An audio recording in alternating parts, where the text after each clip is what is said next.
بسم الله الرحمن الرحيم حامدا ومصليا أما بعد أعوذ بالله من الشيطان الرجيم بسم الله الرحمن الرحيم إن عدة الشهور عند الله 12 شهرا في كتاب الله يوم خلق السماوات والأرض منها 4 حرم ذلك الدين القيم فلا تظلموا فيهن أنفسكم صدق الله العظيم. محترم ناظرین و سامعین، آج محرم الحرام کی ایک تاریخ اور 1442 شروع ہو گیا ہے. یہ اسلامی سال کا پہلا مہینہ ہے جس کو محرم الحرام کہا جاتا ہے. یہ مہینہ اپنے اندر عشق و وفا، ایثار و قربانی، جذبہ فدائیت اور بے شمار فضیلت رکھتا ہے. روز ازل سے ہی جب زمین اور آسمان تیار ہوئے اور اس میں سورج کا روشن چراغ اور چاند کی خوشنمائی جلائی گئی تھی تو یہ بات لکھ دی گئی تھی کہ صبح و شام کی تبدیلی، رات و دن کے الٹ پھیر سے ہفتے پھر مہینے وجود میں آتے ہیں، اور مہینے 12 ہیں، ان میں بھی 4 مہینے بطور خاص اہمیت کے حامل ہیں. ارشاد ربانی ہے ان عدت الشہور عند اللہ 12 شہرا فی کتاب اللہ یوم خلق السماوات والارض منها 4 حرم ذلك الدین القیم فلا تظلموا فیہن انفسکم.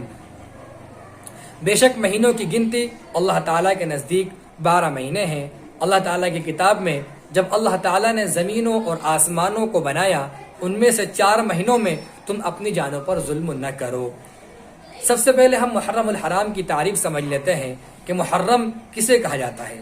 محرم کے معنی عزت اور احترام والا. محرم کو محرم اس لیے کہا جاتا ہے کہ اہل عرب کے یہاں یہ مہینہ بڑا قابل احترام تھا.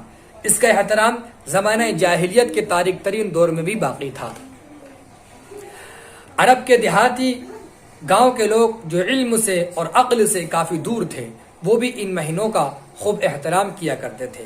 قتل و قتال، جنگ و جدل، خون و خرابہ، لوٹ مار، ان تمام چیزوں سے باز رہا کرتے تھے. ان مہینوں میں سارے ناجائز کام قطعی طور پر بند کر دیا کرتے تھے. یہ ایسے لوگ تھے، یہ ایسے پتھر دل لوگ تھے کہ ان مہینوں کے علاوہ وہ اپنے باپ کے قتل سے بھی دریغ نہیں کیا کرتے تھے. لیکن یہ لوگ بھی ان مہینوں کی بڑی قدر کرتے تھے اور ان مہینوں کو بڑے باعزت اور بڑے بابرکت سمجھا کرتے تھے. اسلام کی آمد کے بعد اس ماہ مبارک کی حرمت و عظمت اور تقدس کو سابقہ روایت کی طرح برقرار رکھا گیا ہے. معلوم ہوا محرم الحرام اور دوسرے 3 مہینے بڑے فضیلت والے ہیں، اور وہ 4 مہینے یہ ہیں: ذی القعدہ، ذی الحجہ، رجب المرجب اور محرم الحرام. یہ 4 مہینے بڑے مبارک اور بڑے فضیلت والے سمجھے جاتے تھے. اصل محرم الحرام کی فضیلت سے بحث ہے.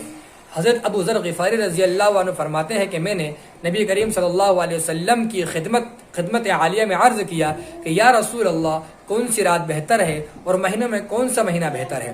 اللہ کے رسول صلی اللہ علیہ وسلم نے ارشاد فرمایا، رات کا درمیانی حصہ بھلائی والا ہے، اور مہینوں میں سب سے افضل مہینہ اللہ کا ہے جس کو تم محرم کے نام سے یاد کرتے ہو. اس سے معلوم ہوا کہ سب سے افضل مہینہ محرم الحرام کا ہے. لیکن یہاں پر یہ بات یاد رکھنی چاہیے کہ فضیلت رمضان المبارک کے مہینے کے علاوہ ہے. رمضان المبارک کے مہینے کے علاوہ محرم کے مہینے کی تمام مہینوں پر بڑی فضیلت ہے. جو مہینے فضیلت والے ہیں اس میں نیک اعمال کرنے کی بھی بڑی فضیلت ہے. معلوم ہوا ہمیں عام دنوں سے زیادہ ان فضائل والے مہینوں میں عبادت کرنی چاہیے. بالخصوص محرم الحرام کے مہینے میں روزہ رکھنے کی بڑی فضیلت ہے. رمضان المبارک کے روزوں کے بعد سب سے زیادہ فضیلت والے روزے محرم الحرام کا روزہ ہے. چنانچہ مسلم شریف کی روایت ہے، عن ابی ہریرہ رضی اللہ عنہ قال قال رسول اللہ صلی اللہ علیہ وسلم افضل الصیام بعد رمضان شہر اللہ المحرم وافضل الصلاة بعد الفریضۃ صلاۃ اللیل.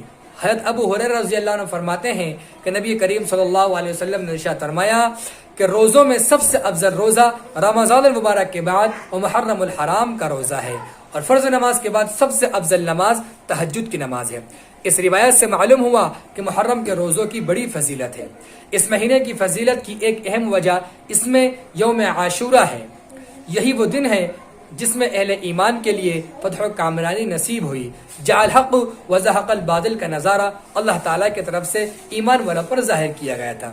صحیح مسلم کی روایت ہے، عبداللہ ابن عباس رضی اللہ عنہ فرماتے ہیں کہ نبی کریم صلی اللہ علیہ وسلم جب ہجرت کر کے مدینہ منورہ تشریف لائے تو آپ صلی اللہ علیہ وسلم نے عاشورہ کے دن یہودیوں کو روزہ رکھتے ہوئے پایا۔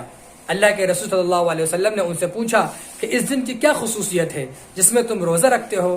انہوں نے جواب دیا کہ یہ ایک عظیم دن ہے، اس دن اللہ تعالیٰ نے حضرت موسیٰ علیہ السلام کو اور ان کی قوم کو فرعون ملعون کے ظلم سے نجات دی اور فرعون اور اس کی قوم کو غرق کر دیا۔ اس وقت موسیٰ علیہ السلام نے بطور شکرانے کے روزہ رکھا تھا، تو ہم بھی روزہ رکھتے ہیں۔ اس پر اللہ کے رسول صلی اللہ علیہ وسلم نے ارشاد فرمایا، اس بات کے یعنی روزہ رکھنے کے ہم تم سے زیادہ حقدار ہیں، ہم حضرت موسیٰ علیہ السلام سے تم سے زیادہ قریب ہیں۔ یوم عاشورہ جس طرح یہودیوں میں متبرک تھا، اسی طرح زمانہ جاہلیت میں قریش مکہ کے نزدیک بھی بڑا بابرکت تھا۔